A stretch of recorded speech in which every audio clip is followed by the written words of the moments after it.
Oi, gente, tudo bom? Aqui é o professor Hermano. Na videoaula de hoje, do nono ano, aula 7, nós vamos falar sobre a crise de 1929 e os regimes totalitários. Vamos lá, então? Então, assim, nesse segundo bimestre, dando continuidade à nossa unidade temática, que o tema foi, ou melhor, o tema é totalitarismos e guerras mundiais, na aula de hoje, nossos objetos de conhecimento é falar sobre a crise capitalista de 1929 e a emergência, o surgimento do fascismo e do nazismo. Então, as habilidades de hoje, dessa aula, serão a habilidade 10, que é identificar e relacionar as dinâmicas do capitalismo, as suas crises, os conflitos mundiais que foram vivenciados na Europa e as relações de poder entre as nações. Nós vamos trabalhar a habilidade 12, então, que é analisar a crise de 29, os seus desdobramentos, a sua influência na economia global. E a habilidade 13, que é descrever e contextualizar o surgimento, a emergência do fascismo e do nazismo, né, para ajudar a consolidar, fortalecer os estados totalitários da Europa. Então, olha lá, para a gente começar a falar sobre isso, nós temos que entender, relembrar o contexto histórico da época. Então, nós vimos que durante a Primeira Guerra Mundial, né, que acabou ali em 1918, os Estados Unidos da América saiu fortalecido, ele saiu como uma potência mundial. Por quê? Além de ter entrado no finalzinho do conflito da Primeira Guerra Mundial, ali por volta de 1917, ele foi o responsável por fazer vários empréstimos, vender muita mercadoria para vários países europeus que estavam envolvidos no conflito. Então, com a vitória do lado que ele apoiou, né, ele sai uma potência mundial. Ele sai agora esperando receber esses empréstimos, essas dívidas que a Europa tinha feito com ele, né? Em compensação, a gente viu que os países da Europa saíram o quê?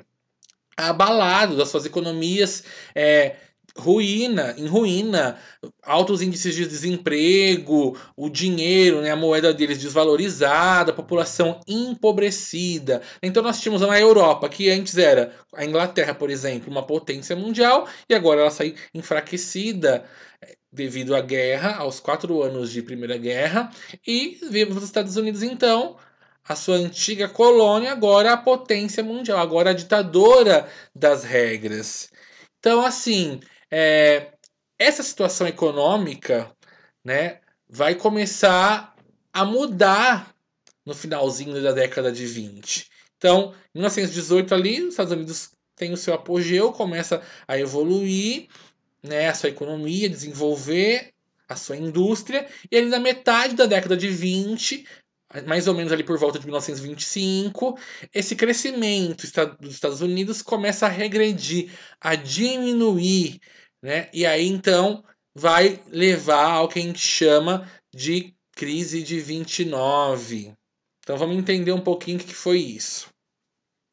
Então, para a gente entender como que foi a crise de 29, a gente tem que entender como funciona a bolsa de valores, né? As bolsas de valores. Então, assim, as bolsas de valores são locais que comandam a economia daquele país, daquela nação, daquele continente. Então, por exemplo, uma referência de bolsas de valores americana é a de Nova York. É lá onde, né, várias empresas são atraídas a investir em negócios, a investir em indústrias, em ações. Então, nas bolsas de valores, as empresas normalmente elas vendem e compram ações, né? A ação é um documento que representa uma parte, uma porcentagem do patrimônio que uma empresa tem. Então, a situação ideal é que você compre ações de uma empresa que gere lucros, que te dê benefícios, ou seja, que as ações estejam em alta. Quando as ações, né, de uma empresa começam a cair, a desvalorizar, isso prejudica os investidores, né? Eles começam a perder dinheiro. Então é normal que quando isso começa a acontecer, esses investidores tentem vender as suas ações dessas empresas para tentar diminuir reduzir os seus prejuízos. Então, as pessoas que investem, que compram ações, elas são chamadas de acionista. E isso é bem comum, né? Desde aquela década lá de 20, isso já era comum e ainda é algo que permanece até hoje. Então, a gente consegue ver aqui duas imagens, uma da Bolsa de Valores em Nova York, em 1920, e uma foto da atualidade, onde tudo é computadorizado, né? Bem mais moderno. Então, o que aconteceu para ter essa crise de 29, né? Então, assim, os Estados Unidos estava acostumado, no final da Primeira Guerra, nos primeiros anos da década de 20, a vender bastante, é, exportar bastante produtos para a Europa. E aí, então, com o passar dos anos, que a Europa foi recuperando gradativamente, aos poucos, a sua economia, ela parou de comprar tantos produtos assim dos Estados Unidos. Então, muita coisa que estava sendo produzida nos Estados Unidos começou a ficar estocada, né, empacada, encalhada, sem poder vender. E aí vamos pensar, uma indústria que produz é, algo, ela gera muito gastos e ela não consegue vender, fica tudo lá parado, estocado, né, é prejuízo, a economia começa a regredir. Então isso levou com que muitas empresas ficassem endividadas, produzissem muito, vendessem pouco. E aí o preço das ações delas, né, começou a despencar, a desvalorizar. E aí isso levou com que as pessoas corressem até a bolsa de valores de Nova York e começassem a retirar o dinheiro, né, as ações, os valores que elas tinham investido na economia do país. Então, para vocês terem uma noção, em 24 de outubro de 1929, ocorreu o que a gente chama de Quinta-feira Negra. Né? 13 milhões de ações foram postas à venda abaixo do valor real que elas tinham e não foram compradas. Então, isso provocou a quebra, o crash da bolsa de valores. Então, várias pessoas da noite para o dia ficaram pobres, foram à falência empresas, bancos fecharam, o desemprego atingiu 30% dos trabalhadores da época, né? Então, esse período da quebra da bolsa de valores recebeu o nome de a Grande Depressão, né? Foi a maior crise econômica dos Estados Unidos até então. E nessa época, vários países do mundo foram atingidos por isso, porque querendo ou não, a economia americana ela era a maior da época, eles eram uma potência, e os Estados Unidos tinham relações comerciais com países de todos os continentes. Então, essa crise americana ela vai influenciar, impactar outros continentes, outras nações, outras economias. Então, por essas fotos que estão aí projetadas, a gente consegue perceber o tamanho da magnitude que foi essa quebra da bolsa de valores, né? Desse caos que se espalhou ali na economia e que levou as pessoas até ao banco a pegar os seus investimentos, a tentar vender as suas ações, evitar esse prejuízo que ocorreu.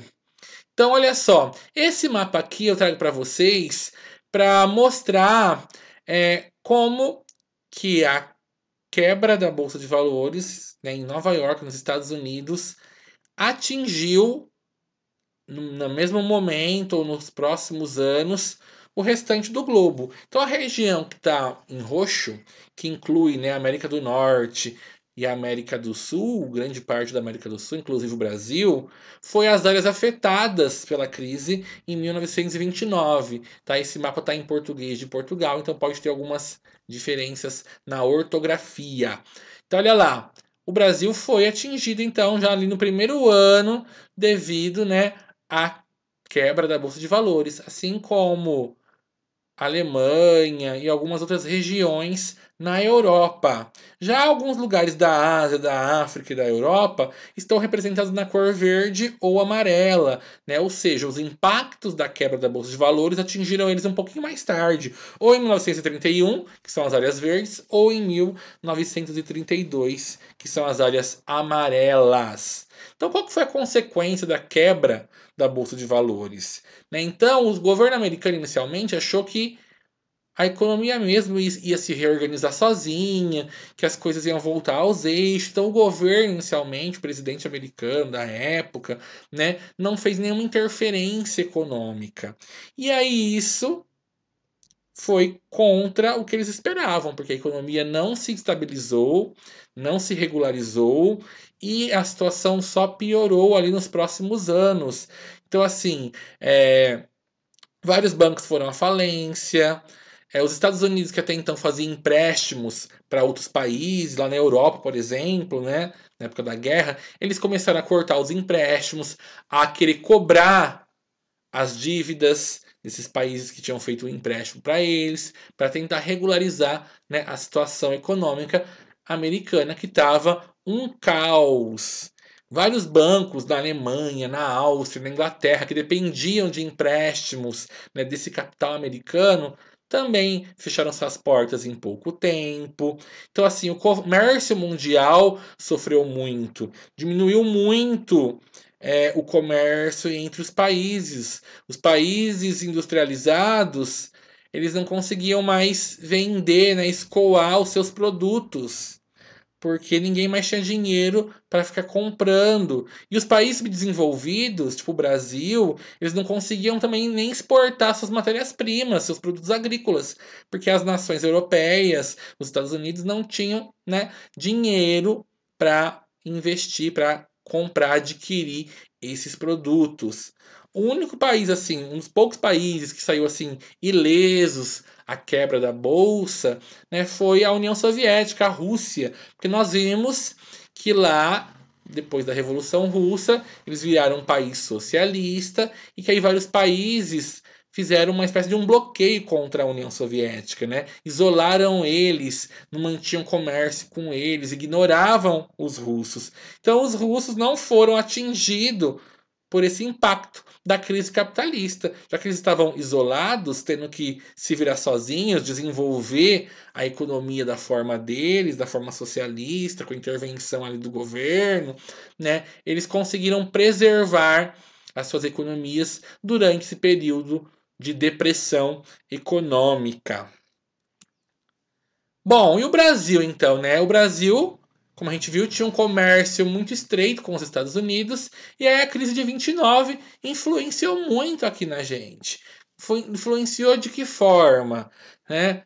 O Brasil, a gente sabe que na época era o maior produtor de café do mundo, e a exportação do café brasileiro para os Estados Unidos era algo que pesava muito na economia nacional.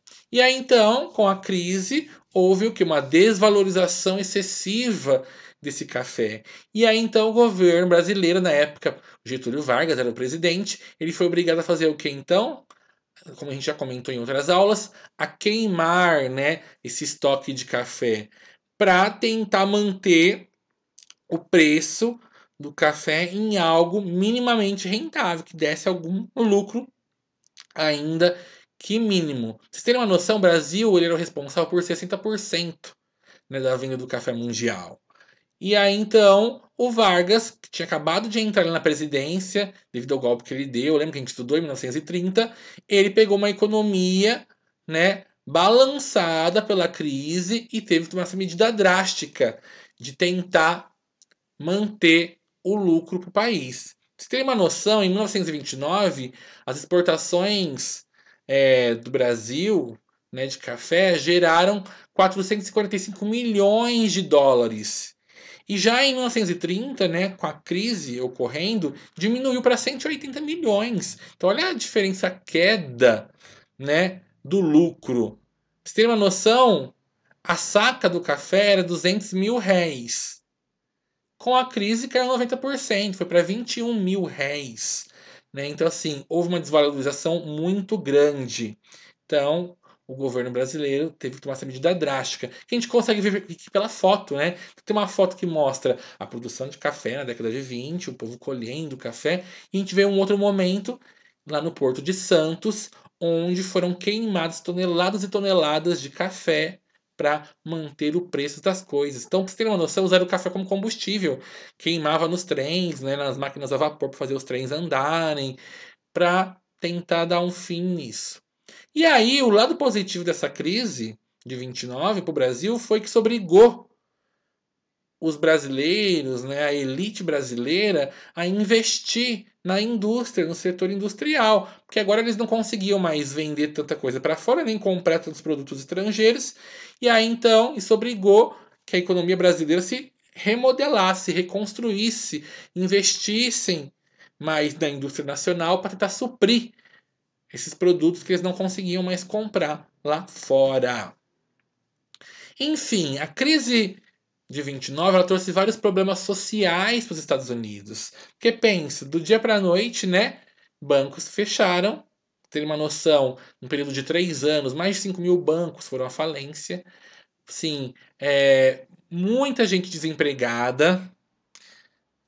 Antes tinha 400 mil desempregados, saltou para 14 milhões de desempregados. Então, assim, a miséria começou a imperar nos Estados Unidos. Né? As pessoas não tinham mais dinheiro para pagar suas condições mínimas de sobrevivência, suas despesas mínimas, como alimentação, saúde, aluguel. Né? E aí, então, o governo teve que intervir nisso, teve que começar a distribuir agasalhos, roupas, sopa, alimento para essa população que entrou numa situação de pobreza extrema. E aí, pra vocês terem uma noção, essa pobreza extrema começou a aumentar vários problemas nos Estados Unidos. Então começou a ter um aumento de criminalidade, ondas de roubos, né, de assaltos, muita gente se suicidando, começou a perder tudo, passar fome. Houve muitas agitações sociais, protestos, as práticas racistas começaram a voltar, né? Gente discriminando negros, grupos menos favorecidos. E aí surgiu, né, as Hoovervilles. O que são as Hoovervilles? Eram umas cidades, uns bairros de casas improvisadas, feitas de lata, feitas de restos, de madeira, né? O que significa Hoovervilles? Seriam as cidades de Hoover, uma homenagem ao presidente da época dos Estados Unidos, que era o Herbert Hoover, né, na época que a crise estava ali no seu auge, a situação estava precária. Então, se a gente vê essa foto, parece uma favela no Brasil, né? A diferença é que a favela no Brasil são casas nos morros. Aqui não, eram bairros de casas bem pobres. Trago para vocês aqui algumas imagens, então, que representam a situação caótica da crise de 29. Então, a gente consegue ver filas de pessoas procurando emprego, né, com milhares e milhares de pessoas, filas de pessoas esperando a sopa que ia ser distribuída pelo governo, né, os alimentos que iam ser dados pelo governo, famílias na rua, né, a mãe com suas crianças abandonadas na sarjeta, a situação de extrema pobreza mesmo, né? Uma família que vivendo nas Hoverville, nas casas de lata, de papelão, de lixo, de entulho. Então, assim, a coisa foi bem caótica. Quando a gente pensa nos Estados Unidos, a gente tem na nossa imagem, nossa cabeça, o desenvolvimento, né? A gente esquece desse lado, desses problemas que eles viveram e que ainda existem lá. Existem mendigos, existem pessoas em situações precárias nos Estados Unidos. Tá? Quando eu disse para vocês que a crise trouxe vários problemas sociais, desigualdades, né, fome, ela trouxe também de volta algumas práticas racistas que eram bem comuns nos Estados Unidos. Tá? Então a gente fala que a época da crise de 29 foi o momento do ressurgimento da segunda onda de práticas racistas de um grupo, de um movimento chamado Ku Klux Klan. O que foi a Ku Klux Klan? O KKK, né? Era um movimento racista. Ele foi fundado lá em 1865 e defendia que os brancos e protestantes, né, eram superiores e que eles deveriam estar no comando, eles que deveriam mandar na política, que a América deveria ser para eles. Então, os clanistas, né, os membros da Ku Klux Klan, eles atacavam os negros, os católicos, os judeus, os estrangeiros e até mesmo brancos que protegessem ou defendessem o direito desses outros grupos, dessas minorias, como os negros, judeus, católicos, né? Então, assim, esses eram perseguidos por esse grupo. Esse grupo, eles se vestiam com essas roupas brancas, esses gorros, né? Se organizavam e cometiam ações criminosas. Então eles pegavam, capturavam algumas pessoas, algumas vítimas, enforcavam elas, incendiavam, tacavam fogo na pessoa ou na casa dessas pessoas, né, casas de negros, de católicos, de judeus. É, todo mundo que eles considerassem inferiores, prostitutas, marginais, eles atacavam essas pessoas, transformavam essas pessoas em vítimas, né? E aí, com o passar do tempo, essas coisas foram ficando cada vez mais macabras. Que eles começaram a usar como seus símbolos, por exemplo, cruz pegando fogo, um gorro tampando o rosto inteiro para esconder sua identidade, né? E aí, então, isso levou o governo a criar até uma lei que era proibido usar máscaras, exceto, né, no Dia de Todos os Santos, em Carnaval, em festas próprias, para evitar, né, que essas práticas racistas, que esses grupos continuassem realizando os seus ataques. Então, assim, a Ku Klux Klan, como eu disse, ela teve 3 fases. A primeira fase foi lá em 1865 a 1870, na época ainda que os Estados Unidos tinha negros como escravos, né? Aí ela volta ali por volta de 1915 a 1940, nessa época da crise de 29, ela está bem forte. E a terceira onda, né, volta essas práticas em 1950 e até hoje, né, existe alguns membros que praticam essas coisas escondida, mas ainda existe sim esse movimento lá nos Estados Unidos, né? Então é um movimento de extrema direita que a gente fala, ou seja, eles se consideram a raça pura, os superiores, né, os brancos superiores, que são contra os judeus, são antissemitas, são xenófobos, ou seja, eles têm preconceito contra estrangeiros, né, contra latinos, por exemplo, brasileiros, mexicanos, povos da América do Sul e outras coisas mais.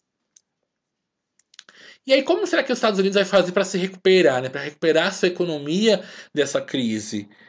O presidente eleito, que foi o Franklin Delano Roosevelt, ele vai ser eleito em 1933 e aí ele vai adotar, né, uma prática para combater a crise. Essa prática ficou conhecida como New Deal, Novo Acordo. E foi um programa do governo onde o governo abandonou o liberalismo, aquela ideia de que cada um podia fazer o livre comércio, as empresas poderiam negociar do jeito que elas queriam. Não. O governo adotou uma política de intervenção. Ele passou a controlar de perto a economia nacional, como uma medida, né, para combater esses efeitos da crise, essa especulação de dinheiro que estava tendo até então. Então o programa do Roosevelt, ele tinha algumas propostas que ele pegou de um economista britânico, o John Keynes, que defendia que o governo então tem que regular a atividade econômica. O governo tem que interferir na economia para reduzir os efeitos da crise, né? E aí então qual que foi as medidas que o governo tomou para controlar a crise? Ele começou a conceder indenizações aos agricultores que reduzissem, né, suas áreas de cultivo, diminuíssem a sua produção para não sobrar tanto, né? Só produzir o necessário ali para o comércio interno. Ele começou a dar concessão de crédito, empréstimos, né, para os produtores agrícolas pagarem as suas dívidas. fixou os níveis de produção e os preços de venda dos produtos para ninguém vender muito caro ou muito barato. Ele regulou tudo isso. Ele criou leis para controlar a atividade da bolsa de valores e dos bancos, né? Tipo estipular juros, para manter a economia centralizada. E uma coisa interessante é que eles começaram a realizar várias obras públicas. Então, construir barragem, biblioteca, escola, ponte, ferrovias. E aí empregavam os americanos desempregados para fazer essas obras públicas. Então, isso foi uma forma de manter o povo americano, né, o povo desempregado, trabalhando e recebendo uma renda mínima para sua sobrevivência. Foi bem nessa época que surge o salário mínimo nos Estados Unidos, né?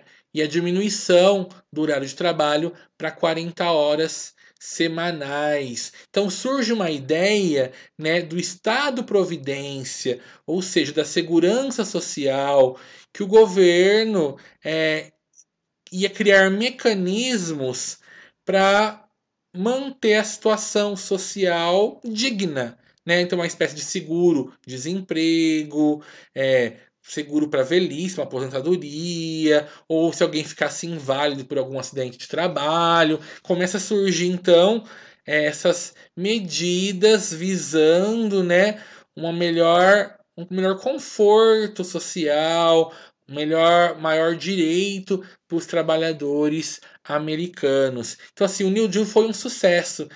Em poucos anos, né, a economia estadunidense passou a se recuperar, né, esse dinheiro público que o governo investia, né, deu resultado.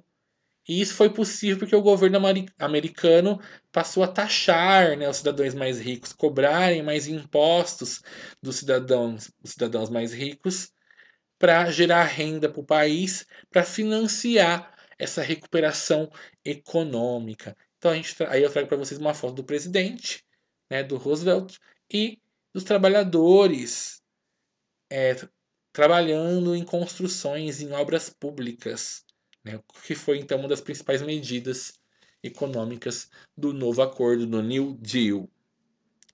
Bem, nesse contexto, então, né, de crise econômica mundial, que nós vimos que foi lá nos Estados Unidos, mas que influenciou a Europa, influenciou a América do Sul, partes da África e da Ásia, vai surgir na Europa, né, um movimento que a gente chama de totalitarismo. Então, a crise nos Estados Unidos, que provocou essa redução de dinheiro americano que era investido nos países europeus, afetou muito a economia, o desemprego, né, os problemas sociais na Europa.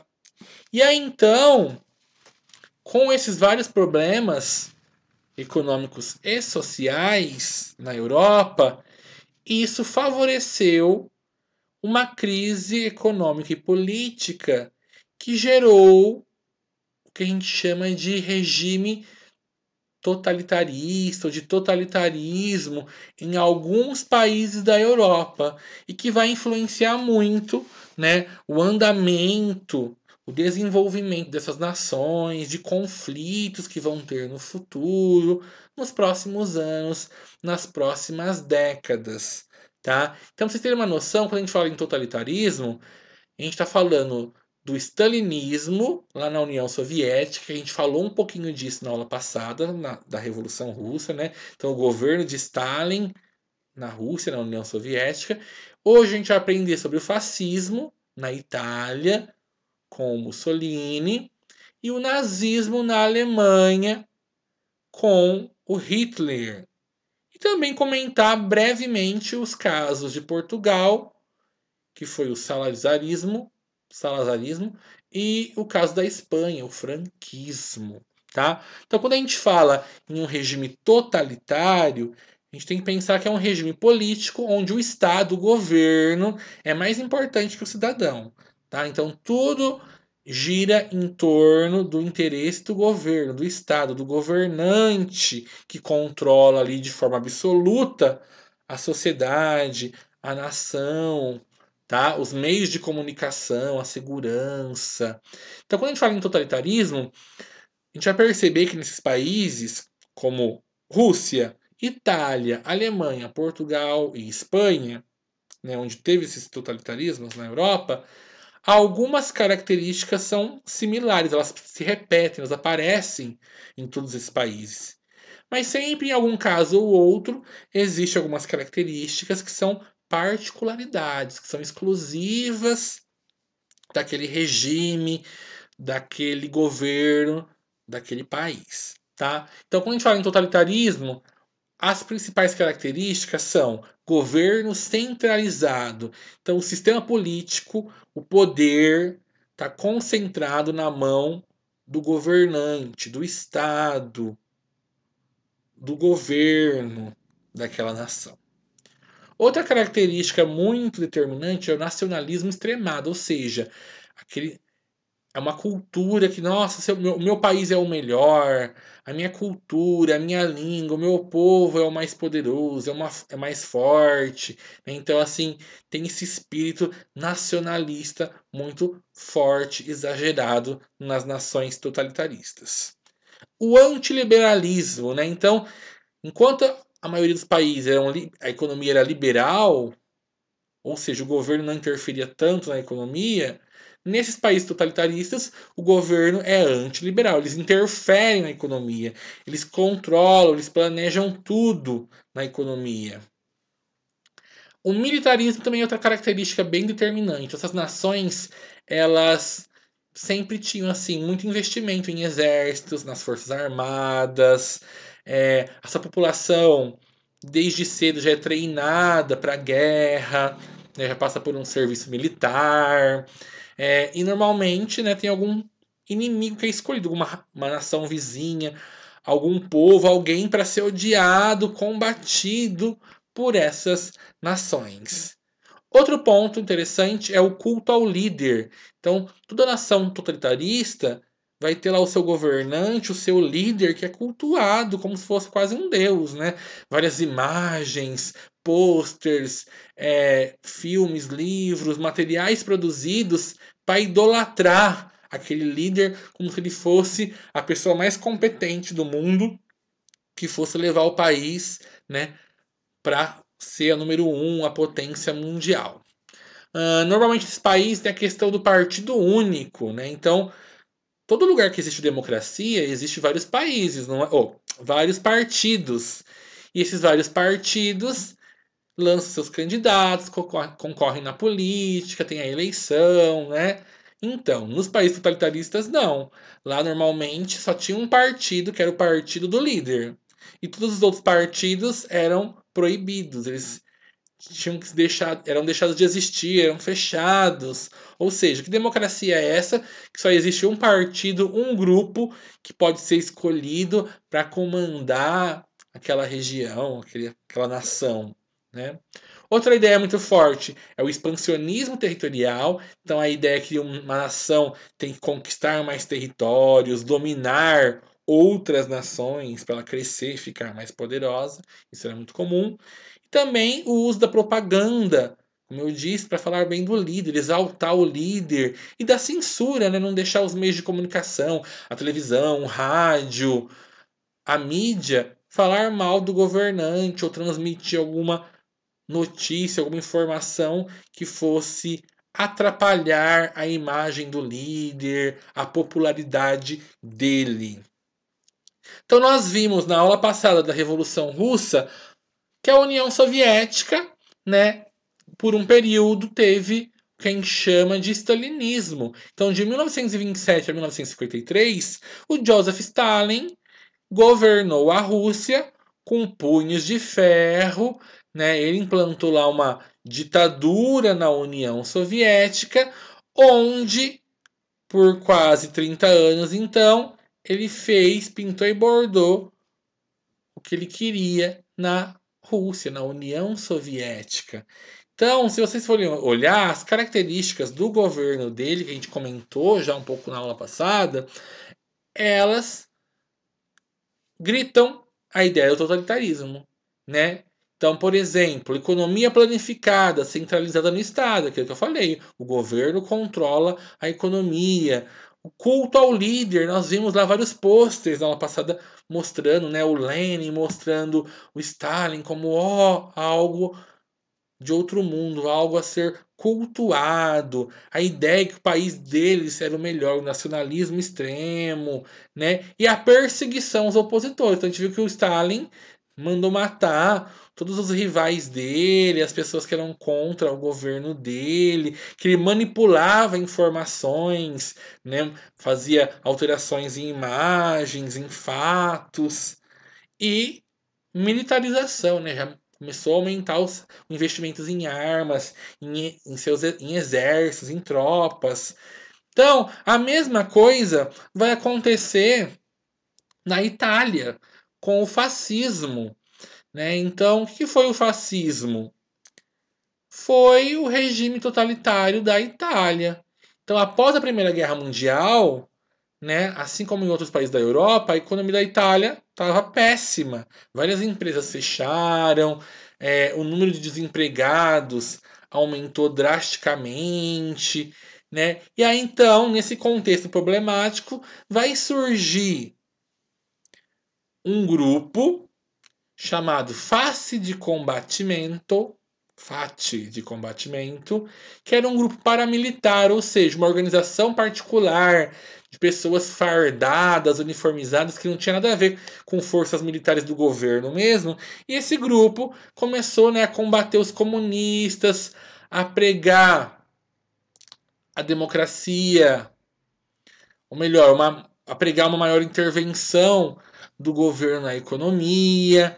E aí esse grupo, então, foi ganhando cada vez mais apelo popular, tanto que em outubro de 1922, os fascistas, né, os membros desse partido aí do FAT de combatimento, promoveram uma marcha a Roma, que foi um movimento que reuniu milhares de pessoas, e isso causou assim um certo medo no rei da época, no rei italiano, o Vítor Emanuel, e o Vítor Emanuel pressionado, ele convocou o líder desse partido, desse movimento aí, né, o Benito Mussolini, para ocupar o cargo de primeiro-ministro. Ou seja, o que é um primeiro-ministro? É mais ou menos um presidente, digamos assim, só que é em países onde existe um parlamento, né, que comanda a política nacional, tá? Onde não é regime presidencialista, onde é o parlamentarismo, lá em vez de ter o presidente, que é o líder, tem então o primeiro-ministro. E aí então esse líder do grupo fascista, né, o Benito Mussolini, ele é convidado a se tornar o primeiro-ministro da Itália. E ele passa a ser conhecido como Duce, ou seja, o condutor, o líder da Itália. O fascismo ele tem um símbolo, né, que é o fátio. O que é o fátio? Seria um machado preso num feixe de varas. Então, se você observar aí, tem a foto do Mussolini, a imagem da bandeira fascista italiana, que vai ser a bandeira da Itália no período que o fascismo vai estar no seu auge, e aí então o símbolo do fascismo, que é esse machado com o conjunto de varas. Esse conjunto de varas, né, o feixe de varas, significa a união, a força do povo. A varas As varas seriam o povo italiano, né? Então uma vara é fraca, uma pessoa só quebra, mas se todas juntas, amarradas, um feixe de varas, se torna impossível de quebrar, né? Ou seja, é a união do povo italiano. Enquanto o machado simbolizava o poder do duce, o poder do comandante, a repressão, tá? Então, de 1922 a 1946, ou 1943, perdão, vai ser o período do Mussolini no poder, o período do fascismo italiano, tá? Pra vocês terem uma noção, então, nesse período, né, o Mussolini ganha poderes ilimitados. ele começa a perseguir os seus opositores, né, a fazer a mídia ao seu favor.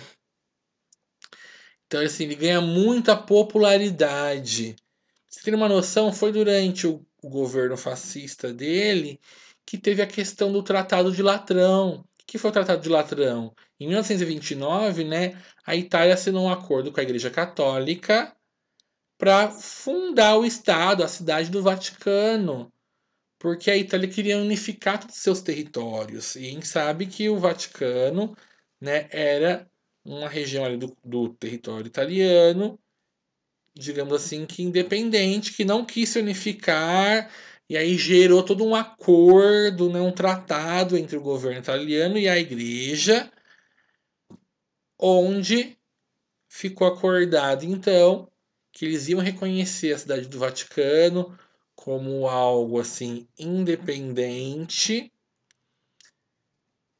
mas que teria alguns benefícios, algumas trocas de favores entre a igreja e o governo italiano, tá? A gente vê então que em 1935 a Itália invade a Abissínia, região que é a Etiópia hoje em dia, né? Ela começa a ter assim uma, como que eu posso dizer, uma relação conflituosa com seus antigos aliados, né, que foi a França e a Inglaterra. E aí isso começa a levar a Itália a buscar apoio, a estreitar suas relações com outras nações. No caso, com a Alemanha, né, com a Alemanha nazista do Adolf Hitler. Então aqui a gente consegue ver alguns exemplos, né, de propagandas fascistas. Então, sempre tem essa ideia de trabalhar, do combater, né, do líder, saluta o duce, saúdo o governante, o condutor, né? Enquanto isso, em Portugal e Espanha, essas ideias fascistas, né, vão influenciar o governo dessas outras duas nações europeias. Então, em Portugal, vai surgir o que a gente chama de salazarismo. Entre 1933 e 1974, vai ter uma espécie de uma ditadura, né, de Estado Novo lá em Portugal, que ficou conhecido como salazarismo, em homenagem, né, ao governante deles, que foi o Antônio de Oliveira Salazar, que ele ficou de 33 a 68, e aí então, por motivos de saúde, ele é afastado e entra um outro ditador ali, né, para continuar o serviço dele. Mas em 1974, então, tem uma revolução lá em Portugal, que foi a Revolução dos Cravos, que derrubam essa ditadura lá, né, e instauram a democracia novamente em Portugal. Um movimento parecido com isso, né, foi o franquismo na Espanha. Então, de 1939 a 1975, foi o governo do Francisco Franco. Tá aí o nome franquismo, que também foi um governo influenciado por essas ideias do fascismo. Eles tiveram apoio, então, da União Soviética, do Stalin, tiveram apoio da Alemanha nazista do Hitler para governar ali por décadas a Espanha. Então, olha como essas ideias estavam se espalhando, né, pela Europa quase toda. Essa ideia de um governo forte, centralizado, que controla a economia, que persegue os seus inimigos, né? Na Alemanha, então, vai surgir a figura do Adolf Hitler. Então, quem que foi o Adolf Hitler? Na Alemanha, após a Primeira Guerra Mundial, 1918, a gente viu que a Alemanha saiu, né, destruída da Primeira Guerra. Eles saíram com todo o prejuízo da guerra, tiveram que assinar um tratado, lá o Tratado de Versalhes, onde eles ficaram responsáveis por indenizar os países vencedores. Eles foram responsabilizados para começar, ou melhor, para acabar com os seus exércitos, não poder mais investir em armamentos, investir em tropas. Então, assim, a Alemanha sai humilhada da Primeira Guerra Mundial. E isso sempre foi algo que causou muita raiva no povo alemão, né? Como que eles tiveram que se render e arcar com esse prejuízo todo da guerra. Então eles nunca engoliram essa derrota. Então existia um espírito de revanche ali rondando a Alemanha. Então, enquanto tinham lugares, é, pessoas que se contentaram com a situação, com a derrota, tinha gente que não, que tinha uma ideia que a Alemanha tinha que se rebelar, se vingar, né? Fazer os outros países pagarem a vergonha que eles passaram.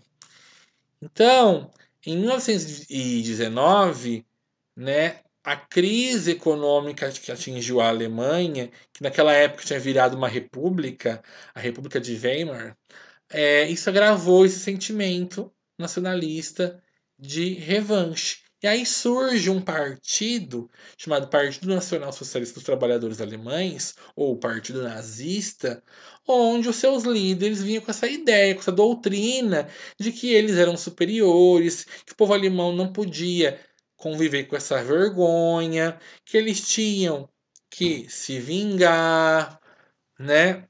Se articular de forma a reconquistar o poder alemão. E aí, com o passar dos anos, esse discurso foi ganhando cada vez mais força, cada vez mais adeptos. E aí, um dos líderes desse partido era o Adolf Hitler. E em 1923, ele tentou dar um golpe de Estado, né, se proclamar o chefe do governo, derrubar o presidente alemão.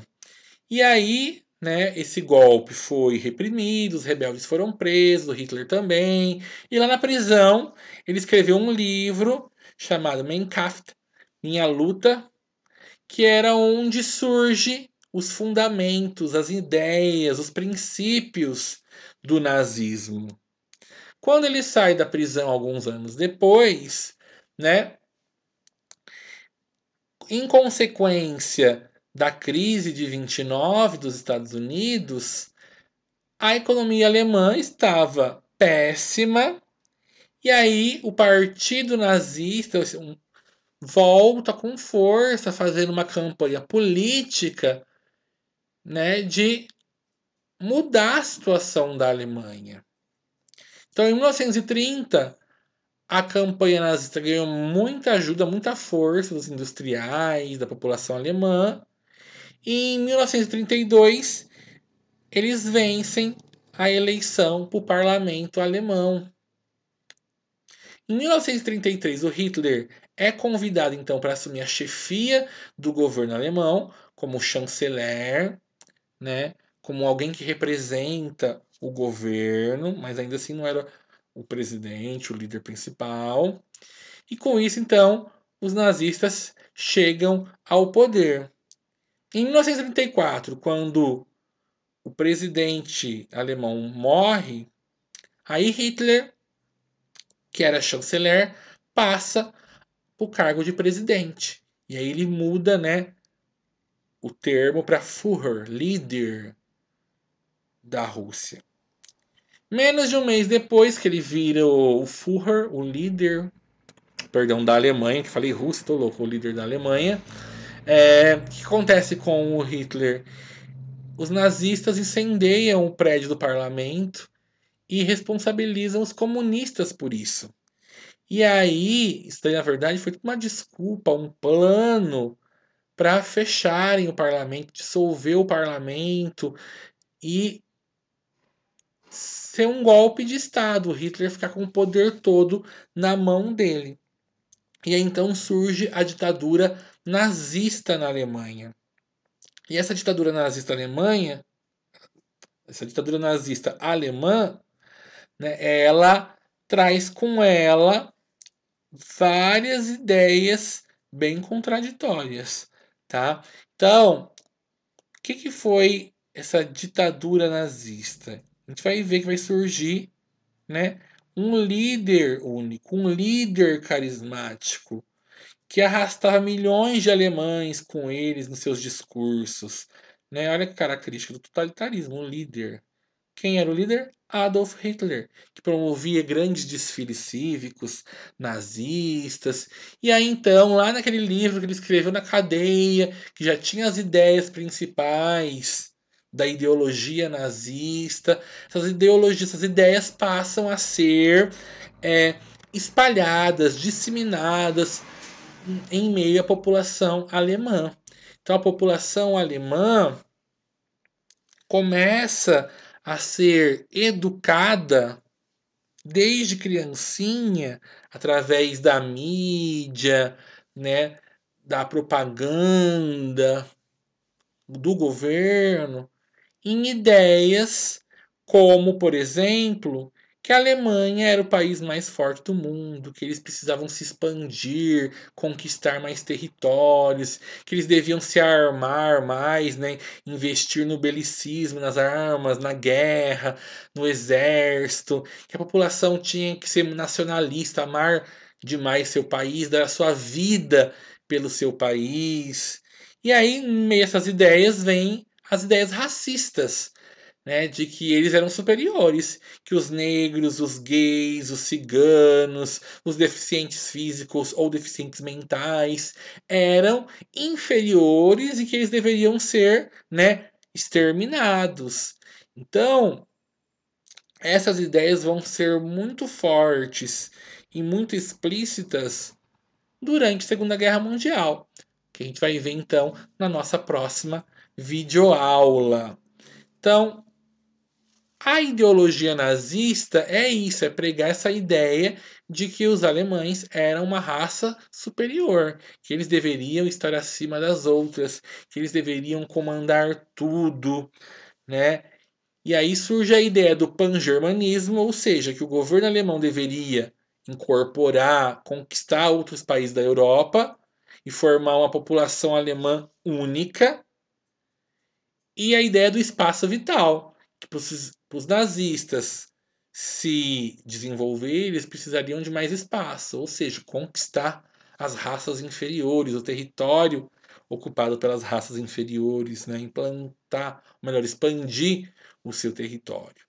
E aí então, o símbolo nazista é a suástica, que é uma cruz que já foi usado em várias culturas milenares, povos astecas, celtas, budistas, gregos, hindus já usavam esse símbolo antes, né? Mas esse símbolo, devido aos nazistas, aos alemães, ele ganhou um significado muito negativo, um significado de mal, de perseguição, de intolerância, né, aos judeus, aos gays, aos deficientes.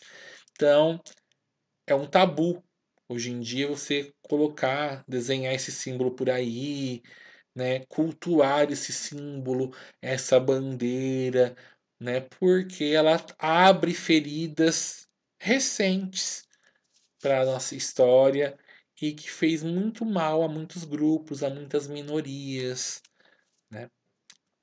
Então eu espero que nessa aula de hoje vocês tenham entendido um pouquinho sobre o que foi a crise de 29, os impactos que ela causou no mundo, no Brasil, e um pouquinho dos regimes totalitários, dos governos ditatoriais, rígidos, que surgiram em alguns países da Europa, ok?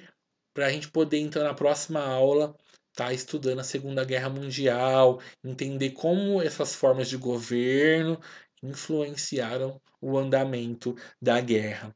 Então, um ótimo dia para vocês, bons estudos e até a próxima.